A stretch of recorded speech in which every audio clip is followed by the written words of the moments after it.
Assalamualaikum warahmatullahi wabarakatuh.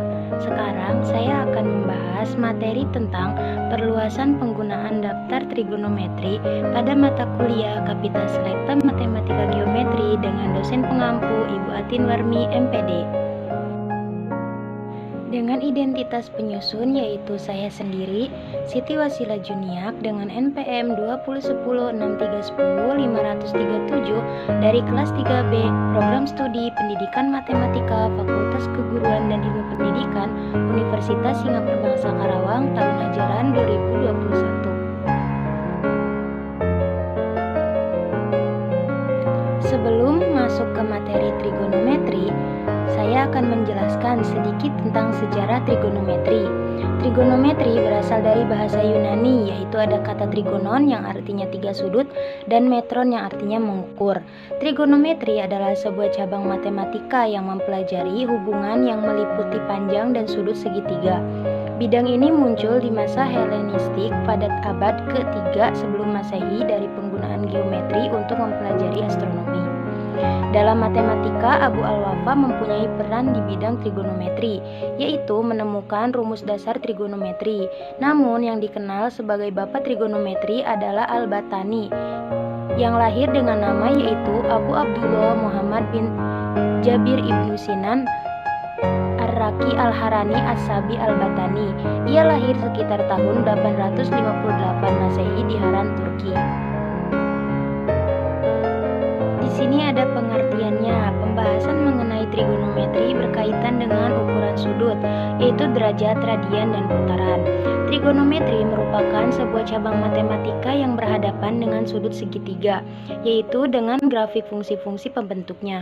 Merupakan fungsi trigonometri, yaitu fungsi sinus, kosinus, tangan, kotangan, sekan, dan kosekan.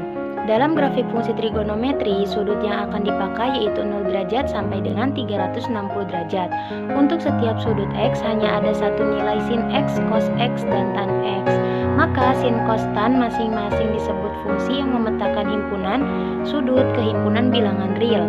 Di bawah ini merupakan nilai perbandingan trigonometri dari sudut-sudut dengan memahami konsep sudut berelasi.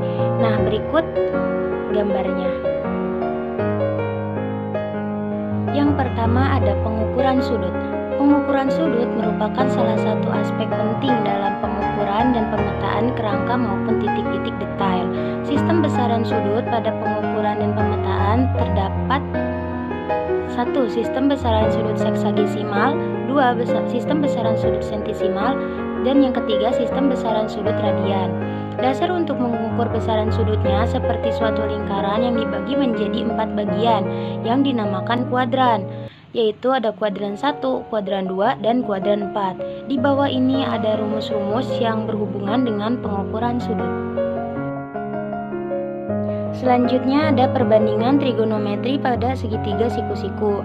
Di samping ini ada gambar segitiga siku-siku di mana ada sisi miring, sisi depan, dan sisi samping.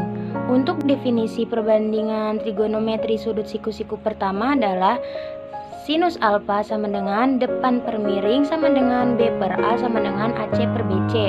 Sedangkan kosinus alfa sama dengan samping per miring sama dengan C per A sama dengan AB per BC. Adapun tangan alfa yaitu sama dengan depan per samping sama dengan B per C sama dengan AC per AB. Untuk definisi perbandingan trigonometri sudut siku-siku kedua atau kebalikannya adalah tan alfa sama dengan sin alfa per cos alfa. Kosekan alfa sama dengan 1 per sin alfa sama dengan 1 per B per A sama dengan A per B.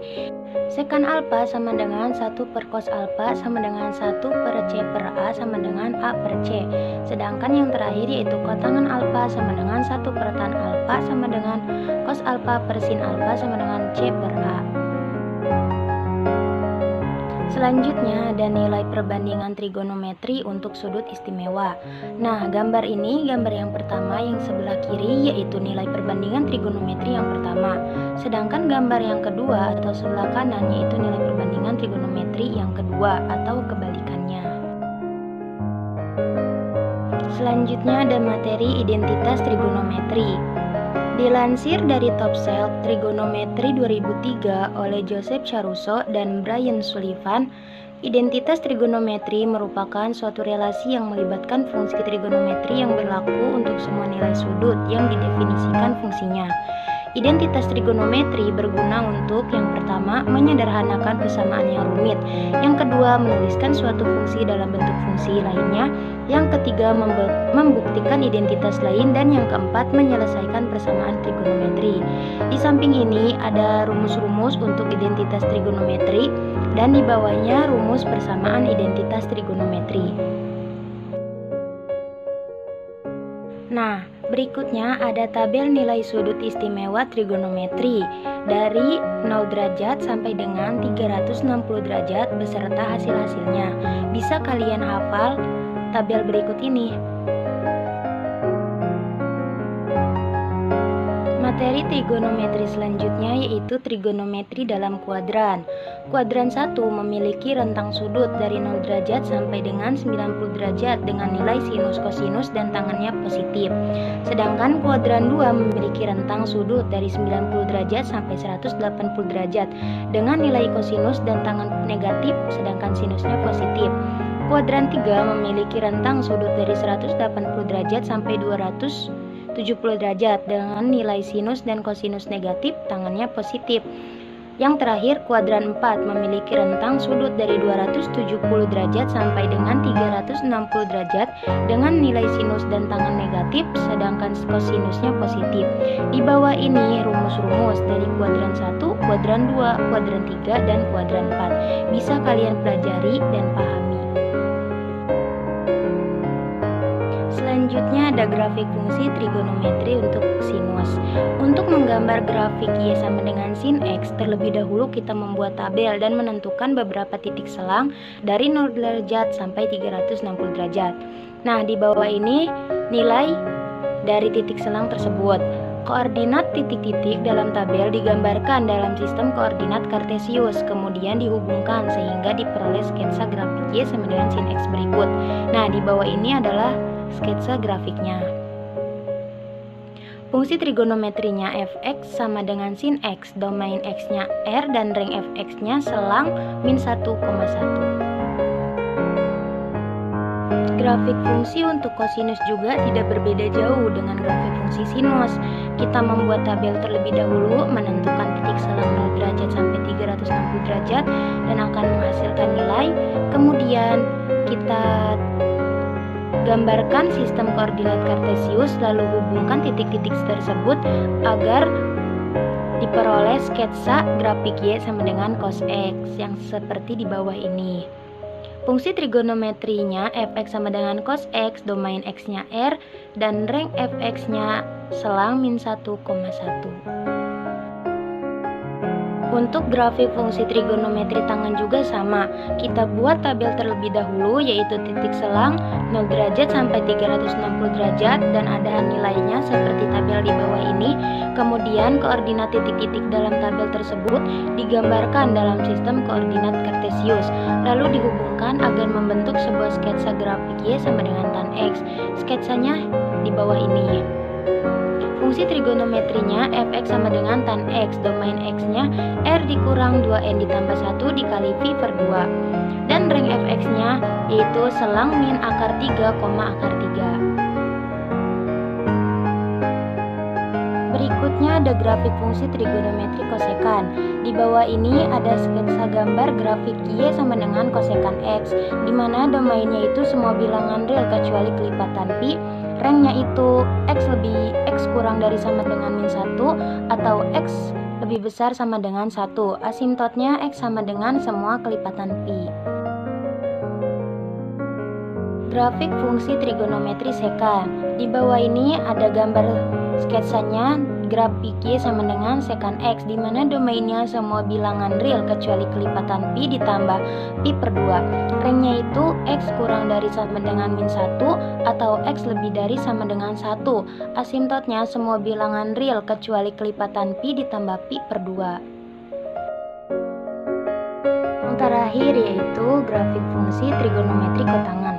Di bawah ini ada gambar sketsa grafik Y sama dengan kotangan X, di mana domainnya itu semua bilangan real kecuali kelipatan pi. Rangnya itu X kurang dari sama dengan min 1 atau X lebih dari sama dengan 1. Sedangkan asintotnya yaitu X sama dengan semua kelipatan pi. Materi selanjutnya yaitu menentukan periode, nilai maksimum, nilai minimum, dan amplitudo dari suatu grafik fungsi trigonometri. Apa sih amplitudo itu? Amplitudo adalah simpangan terjauh titik pada suatu grafik fungsi trigonometri terhadap sumbu X. Sedangkan periode merupakan panjang interval sudut di mana bagian kurva berulang-ulang. Satu periode terdiri dari satu bukit dan satu lembah. Yang pertama, untuk fungsi fx sama dengan a sin dikali kx ditambah b ditambah c, dan fx sama dengan a cos dikali kx tambah b tambah c. Di bawah ini rumus periode, nilai maksimum, nilai minimum, dan amplitudo. Sedangkan untuk fungsi fx sama dengan a tan kali kx ditambah b, di bawahnya rumus-rumus amplitudo, nilai maksimumnya tidak ada, nilai minimumnya juga tidak ada. Berikut sketsa gambar periode sama dengan 2V, amplitudonya sama dengan 1. Selanjutnya pada bagian trigonometri yaitu ada rumus jumlah dan selisih dua sudut, di mana ada jumlah sudut kosinus, sudut sinus, dan sudut tangan, dan juga ada rumus selisih dua sudutnya. Bisa kalian pelajari dan pahami masing-masing.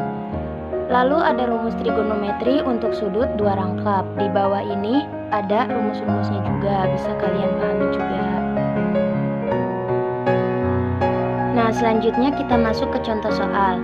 Contoh soal yang pertama, tentukan penyelesaian dari soal trigonometri di bawah ini, yaitu sin 30 derajat dikali cos 45 derajat dikali tan 45 derajat per sin 60 derajat dikali cos 30 derajat dikali tan 60 derajat. Penyelesaiannya kita tulis ulang soalnya, dimana nilai dari sin 30 derajat itu 1/2 dikali nilai cos 45 derajat itu 1/2 akar 2 dikali tan 45 derajat itu 1 per nilai dari sin 60 derajat itu 1/2 akar 3 dikali nilai dari cos 30 derajat itu 1/2 akar 3 dikali nilai dari tan 60 derajat itu akar 3 sama dengan 1/4 akar 2 per 3/4 akar 3 sama dengan 1/4 akar 2 dikali 3/4 akar 3 dikali akar 3 per akar 3 sama dengan 1/4 akar 6 per 9/4 sama dengan 1/4 akar 6 dibalikan dikali yaitu 4/9, jadi hasilnya 1/9 akar 6. Contoh soal yang kedua yaitu tentukan periode, nilai maksimum, nilai minimum, dan amplitudo dari fx sama dengan 1/2 sin dikali 2x ditambah 60 derajat ditambah 2.